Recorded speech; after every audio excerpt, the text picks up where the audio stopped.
Well, hi, I'm Sue Kruppbauer, mentor for ambitious 30 to 50 something women entrepreneurs, moms, empty nesters, and career professionals who are ready to follow the rumblings in their gut for doing something more. Well, we've tipped over the halfway point this year. Did you know that June 21st, sometimes the 20th, depending upon the year, in the Northern Hemisphere, we have what's called summer solstice, aka the longest day of the year. It also means that we move from June into July and we're all at the halfway point of 2022. There's perhaps no better time to pause, look back, and ask yourself some questions. Namely, have I accomplished about half of what I wanted to in 2022?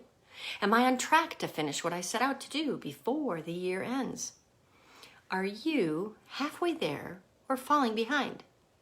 Tying your progress to your goals on the calendar year might seem a bit, arbitrary, especially if your work or business doesn't, really change from month to month. You might not even have goals that are specific to 2022, and here is my horrified face. You know exactly how I feel about not having goals, but that's a different conversation entirely. Still, even without specific written goals, I think the year's midway point is really helpful time to assess how you're doing. You know how checking your smoke alarm batteries when daylight savings time starts and ends is one of the best ways to remember to do it. It's one of those tasks that might slip your mind for a long time if you didn't have, some sort of consistent reminder, goal, or milestone to help you. But when it's tied to a specific date or calendar point, checking those batteries, for instance, is easier to remember. The end of December and when we pass the summer solstice into July are natural times to take stock of where you are and where you want to go. Are you tracking how you're doing so far? Only by measuring your progress will you know how much farther you have to go and what adjustments you need to make to reach your goals. Once you know where you're succeeding and, where you're struggling, think about why. What's making you successful? In the same way, how can you apply this to goals you're struggling with? What is preventing you from meeting your goal or goals? You may have heard me say, get comfortable with being uncomfortable. Well, unfortunately, many of us are well practiced in the art of avoiding discomfort. So here are a few of the most common patterns I've seen in my mentoring practice, how clients inadvertently sabotage their success. And if any of them sound familiar, you might discover you're sabotaging your success too. Distractions. The tasks that need to be done in order to be successful are typically less than appealing than watching TV, surfing the internet, or spending time with friends. We're experts at distracting ourselves, and the urge to seek out distractions increases with the unpleasantness of the task in front of you. Solution. Allow yourself to have distractions, but control when and how long you engage in them. You might say, give yourself 30 minutes of distraction time after 3 hours of work. Or you might limit distractions to just in the evening after your work is done and dinner's done for the day. 2, procrastination. We talked about this a long time ago, but distractions are one way of procrastinating. But there are countless ways to procrastinate. The general theme is that you're kind of doing something other than what you should be doing. Solution. Be clear on what needs to be done and why. Focus on just getting started, which is often the most challenging part of getting going. Use a timer and see how much you can accomplish and say, here we go again, 30 minutes. I personally have a weekly group working session with a small but committed group of women entrepreneurs. They're from across the globe, where we use the Pomodoro method to ensure we get a ton of work done in just 3 short sprints. We scheduled this together each and every week. Indecisiveness is a success killer. When you can't make up your mind, progress comes to a halt.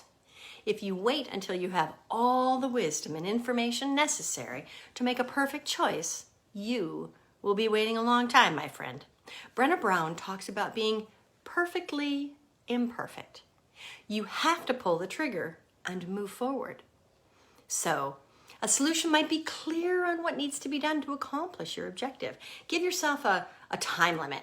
You might give yourself 10 minutes or a day to make a decision. Personally, I swear by the 24-hour rule. Then just decide, do it, and do your best. You can always make a pivot later if needed. Negative thoughts. For many people, the closer they get to success, the more negative thoughts they experience. Solution could be to take control of your mind and think thoughts that are useful to you. Ignore the random noise of your mind.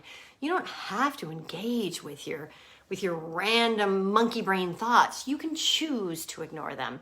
I go into a lot more detail on beating this insidious imposter voice in my ebook, Saboteur Syndrome, which just happens to be a free bonus inside my Kickstart Your Comeback mini course. I've spoken about it previously. Last but not least, focus on low priority tasks. We like to work on our projects, but avoid the most important tasks. The most important ones are often the least enjoyable. So, we avoid them. So make a list of tasks to do each day, ordered from most important to least. Then flip it and knock off the small ones first.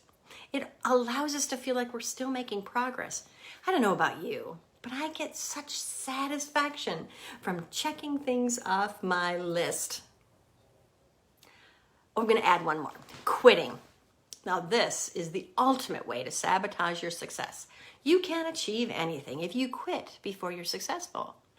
Many people have a habit of quitting right before achieving success. So, possible solution is develop a habit of finishing what you start. Go all the way. Avoid caving into the fears that crop up when you're about to find out if you were successful or not. Remember, you can always try again, regardless of the outcome. Now, if you found yourself saying, "Oh my, that's me," with more than just one of these on the list, rest assured, there's hope. It's a heck of a lot easier to change yourself than it is to change someone else because we're all wired differently. The person responsible for your success and failures is staring at you in the mirror every single day. Assessing your own halfway point. Here's what I want you to do. Write out that list of things you wanted to make happen during 2022. Assign a percentage to each one of those that represents how much of it you've completed, or better yet, mark each item with a done or not done, or use whatever milestones and progress points make sense to you. If a list isn't just your jam and you're someone who likes to process information visually, you might find taking a bullet journal approach and using color-coded symbols to see what's been accomplished and what's still left on the to-do list. Whatever works for you, the idea here is not to beat yourself up for the things you've fallen behind on or the things you haven't even started. Maybe you've been facing the same 2022 challenges that I have this year. Health and family issues have made the last 6 months extra hard, and you, like me, are hyper aware of the fact that you're struggling to meet your work and personal goals as we hit the halfway point. But maybe, in thinking about your goals you set at the beginning of the year, you'll even realize that your priorities have changed and that your goals need changing too. Wherever you are, I don't want you to feel discouraged. When you think about the fact that the year is half gone, the second half, it's still ahead. In the meantime, if you need an extra boost to turn up your productivity and have some time to yourself this summer, check out my Kickstart Your Comeback online mini course. It's only $37. This self-study option means you can assess all the training and materials on your own schedule, plus 3 bonuses that help you overcome what we just spoke about today. My Saboteur Syndrome ebook, my Ideal Day Printer Planner, and my Regret Proof Your Vision Board, which can be done either on paper or a Trello board. They'll help you frame up your goals. But as a mid-year gift from me, I've added my 11 quick ways to bounce back from a setback, which is only available during checkout for just a smidgen more, $27. I usually avoid a hard pitch on these videos, but seriously, folks, if you're at the halfway point and it isn't what you wanted to be this year, then investing $64 in yourself is chump change when you're getting all these tools to help you get your mojo back. Check out the details by clicking on the link in my messages, and I will see you next week.